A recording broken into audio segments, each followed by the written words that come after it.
सभी भक्तों को जय श्री कृष्ण, राधे राधे। आइए जानते हैं कब है फाल्गुन पूर्णिमा तिथि और शुभ मुहूर्त क्या है, इसका महत्व क्या है और इसकी पौराणिक कथा क्या है। वैदिक पंचांग के अनुसार फाल्गुन मास के शुक्ल पक्ष की पूर्णिमा तिथि 24 मार्च सुबह 9:55 से शुरू होगी और इस तिथि का समापन 25 मार्च दोपहर 12:29 पर होगा। हिंदू धर्म में उदया तिथि को विशेष महत्व दिया जाता है। ऐसे में फाल्गुन पूर्णिमा व्रत 25 मार्च 2024 सोमवार के दिन रखा जाएगा और इसी दिन होली का पर्व हर्षोल्लास के साथ देश भर में मनाया जाएगा। जब पूर्णिमा तिथि सोमवार को होती है, वो पूर्णिमा तिथि विशेष फलदायी होती है। फाल्गुन पूर्णिमा को बसंत पूर्णिमा के नाम से भी जाना जाता है। ऐसा इसलिए क्योंकि यह वसंत ऋतु के मध्य में आने वाली पूर्णिमा तिथि होती है। अब हम सुनेंगे फाल्गुन पूर्णिमा व्रत कथा। हर साल बुराई पर अच्छाई की जीत की याद के रूप में फाल्गुन पूर्णिमा तिथि पर होलिका दहन किया जाता है एवं होली का यह पर्व पावन पर्व मनाया जाता है। फाल्गुन पूर्णिमा पर विष्णु एवं लक्ष्मी जी की पूजा व्रत आदि करने का जितना महत्व है उतना ही महत्व इस दिन फाल्गुन पूर्णिमा की पौराणिक कथा का पाठ करने का है।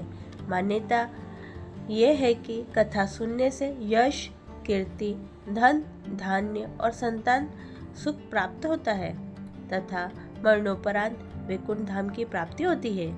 व्रत कथा महर्षि कश्यप की पत्नी एवं दक्ष पुत्री दिति के गर्भ से हिरण्यकश्यप और हिरण्याक्ष का जन्म हुआ था।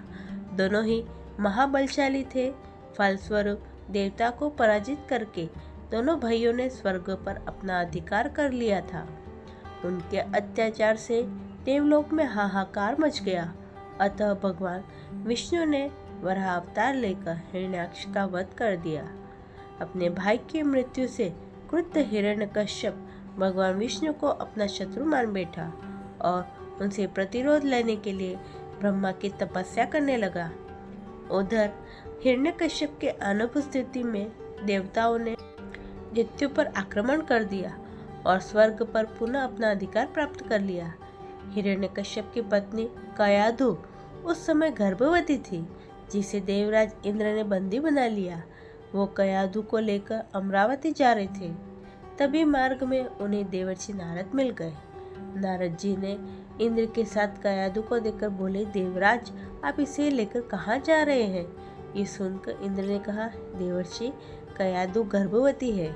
इसके गर्भ में हिरण्यकश्यप जैसे दुष्टात्मा का अंश है, जिसका वध करके मैं इसे छोड़ दूंगा। उस पर देवर्षि नारद बोले, इसके गर्भ में तो श्री नारायण का परम भक्त है, अतः इसे छोड़ दो इंद्र। नारद मुनि की ये बात सुनकर देवराज ने कयाधु को छोड़ दिया। देवर्षि नारद हिरण्यकश्यप की पत्नी को अपने आश्रम में ले आए और बोले, बेटी जब तक हिरण्यकश्यप की तपस्या पूरी नहीं की जाती तुम निश्चित होकर यही रहो। तब से कयाधु देवर्षि नारद के आश्रम में रहने लगी। उनके दिव्य प्रवचनों का रसपान भी करती रही, जिसका गर्भ में पल रहे शिशु पर बहुत ही गहरा प्रभाव हुआ। जब समय आया तो कयाधु ने एक पुत्र को जन्म दिया, जिसका नाम रखा गया प्रहलाद। इधर हिरण्यकश्यप की तपस्या जब पूरी हो गई तो ब्रह्मा जी ने प्रसन्न होकर उसे मनोवांछित वरदान दिया, जिसके पश्चात वो अपने राज्य वापस लौट आया। कयाधु भी प्रहलाद को लेकर अपने पति के पास चली आई। प्रहलाद जब थोड़े बड़े हुए, एक श्रेष्ठ गुरु के मार्गदर्शन में उनकी शिक्षा का प्रबंध किया गया। एक दिन जब हिरण्यकश्यप अपने समस्त मंत्रियों के साथ बैठे हुए थे, तभी प्रहलाद अपने गुरु के साथ वहां आए और पिता को कृतज्ञता पूर्वक प्रणाम किया। ये देखकर हिरण्यकश्यप अति प्रसन्न हुआ और बोला, बस प्रहलाद, तुमने अब तक की शिक्षा के दौरान कौन सी सबसे अच्छी बात सीखी, मुझे बताओ। ये सुनकर प्रहलाद ने कहा, पिताश्री, मैंने अब तक जो सबसे अच्छी बात सीखी वो ये है कि जो आदि मध्य और अंत से रहित है, अजन्मा है, इस जगत के पालनहार है, दिन दुखियों के स्वामी है, उन श्री हरि को मैं बारंबार प्रणाम करता हूँ। ये बात सुनकर हिरण्यकश्यप क्रोध से लाल हो उठा। उसने प्रहलाद के गुरु पर चीखते हुए कहा, अरे मूर्ख ब्राह्मण, तूने मेरे इस बालक को मेरे परम शत्रु का गुणगान करने की शिक्षा क्यों दी? प्रहलाद के गुरु ने कहा, दैत्यराज, अब क्रोध त्याग दे। ये बातें मैंने आपके पुत्र को नहीं सिखाई। ये सुनकर हिरण्यकश्यप आश्चर्यचकित हो गया और बोला, पुत्र, तुम्हें ये उपदेश, ये शिक्षा किसने दी है? प्रहलाद बोले, हृदय में स्थित भगवान विष्णु ही तो संपूर्ण संसार के उपदेशक है। उनके अतिरिक्त कोई किसी को कुछ नहीं सिखा सकता। ये सुनकर हिरण्यकश्यप क्रोध से पागल हो उठा और बोला, अरे मूर्ख, मेरे सामने ये विष्णु कौन है? तू क्यों बार बार उस दुष्ट का नाम ले रहा है? क्या तू इसका परिणाम जानता है? हिरण्यकश्यप ने प्रहलाद को बहुत समझाया, मृत्युदंड का भय दिखाकर भी विष्णु भक्ति से दूर करना चाहा, परंतु प्रहलाद के मन से भगवान विष्णु के प्रति श्रद्धा तनिक भी कम न हुई। इसके पश्चात क्रोधित हिरण्यकश्यप ने अपने सेवकों को आज्ञा दी कि इस दुरात्मा को मौत के घाट उतार दो। इस शत्रु प्रेमी से मुझे कोई लाभ नहीं है। यह कपूत तो अपने ही कुल का नाश कर देगा। दैत्यराज हिरण्यकश्यप की आज्ञा अनुसार उसके सैनिकों ने प्रहलाद पर तरह तरह के अत्याचार किए और उन्हें मारने का प्रयास किया, परंतु हरि कृपा के कारण वो सब प्रहलाद का बाल भी बांका करने में असमर्थ रहे। हिरण्यकश्यप यह सब देखकर बहुत ही क्रोधित हुआ।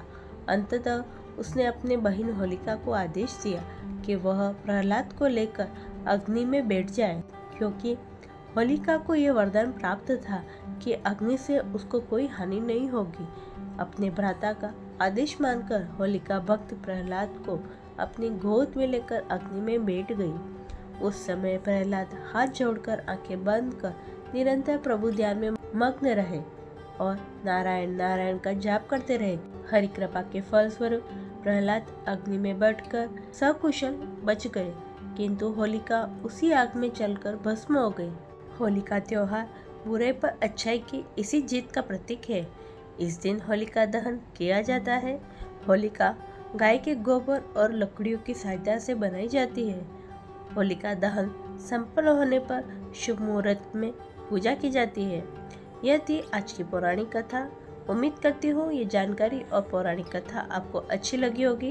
वीडियो पसंद आए तो इसे लाइक करें, ज़्यादा से ज़्यादा शेयर करें। साथ ही हमारे श्री हरि भक्ति चैनल को सब्सक्राइब कर लें और बेल आइकन प्रेस कर लें। राधे राधे।